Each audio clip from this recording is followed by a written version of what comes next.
अस्सलाम वालेकुम। हम Cambridge international as and A level mathematics की बुक प्रोबेबिलिटी एंड स्टैटिस्टिक्स 1 की कंप्लीट वीडियो सीरीज़ के साथ आपके सामने हाजिर हैं। हम इसका चैप्टर 1 एक्सरसाइज 1B कर रहे थे। क्वेश्चन 1 कर चुके हैं, क्वेश्चन 2 करेंगे आज। सवाल में पूछ रहे हैं कि the mass is m grams of 690 medical samples are given in the following table. So 4 से 12 ग्राम्स के 224 सैंपल्स हैं, 12 से 24 ग्राम्स के 396 सैम्पल्स हैं, 24 से 28 ग्राम्स के पी सैम्पल्स हैं। पी मालूम करना होगा, जब पता है इसके टोटल 690 हैं तो 690 में से इन दोनों को माइनस कर दें तो बचा 70 सैम्पल्स आ गए। Find the value of P देखा तो ये तो हमने निकाल दी। On the graph paper draw the histogram. Histogram बनाना इसलिए आसान है कि ये कंटिन्यूस डेटा है, 12 पे यह ख़त्म हुआ, 12 से ये शुरू हुआ, तो अब इसमें कोई क्लास बाउंड्रीज अलग से निकालने की ज़रूरत नहीं है। लेकिन ये ध्यान में रखिएगा कि जी 4 से 12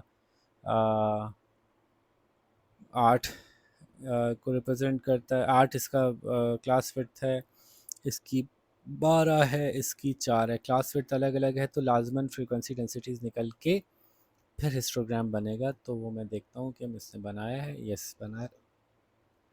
तो ये देखिए कि 224 को 8 से डिवाइड किया तो इसकी डेंसिटी 28 आ गई। 396 को 12 से डिवाइड किया, जो भी क्लास विड्थ थी उससे डिवाइड किया फ्रीक्वेंसी को, तो उसकी फ्रीक्वेंसी डेंसिटी आ गई। ये फ्रीक्वेंसी डेंसिटीज़ के मुताबिक जो है वो ये 70 है। फ्रीक्वेंसी डेंसिटीज़ के मुताबिक जो है वो, और ये 4 है। इसको प्लॉट कर लिया। प्लॉट करना तो आसान है, 4 से 12, 12 से 24, 24 से 28 तक। ठीक है जी, तो ये आप देख लीजिए, पॉज कर लीजिए अगर आपको देखना है गौर से। तो उसके बाद इसके पार्ट सी में कह रहे हैं calculate and estimate the value, estimate number of samples with masses between 8 and 18 grams. Okay, वही पिछले वाले सवाल की तरह से ही करना है। देखिए ये हमने 8 से लेकर 18 तक हमने मार्क कर लिया। अब एक तो बहुत ही आसानी इसमें यह है कि 4 से 12 4 होता है, 8 होता है। 4 से 8 4 है, 8 से 12 4 है।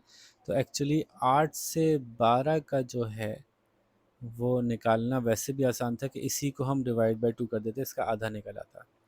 सिमिलरली 18 जो है वो 12 और 24 के बीच में पड़ता है। 12 और 6 18, 18 और 6 24।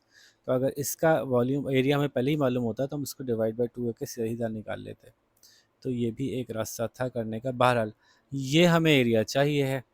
इसकी जो विड्थ है वो 4 है और इसकी जो हाइट है वो 28 है। तो 4 इंटू 28 प्लस इसकी जो विड्थ है वो 6 है और इसकी हाइट जो है वो 33 है। ये कर लेते हैं अभी कैलकुलेट। तो ये टोटल जो आ रहा है वो 310 आ रहा है और यही इसका जवाब है। इतना आसान सवाल था जी, फटाफट इसको मुकम्मल कीजिए। अब तक हम क्वेश्चन 3 की वीडियो बनाते हैं। अपना ख्याल रखिएगा। अल्लाह हाफ़िज़।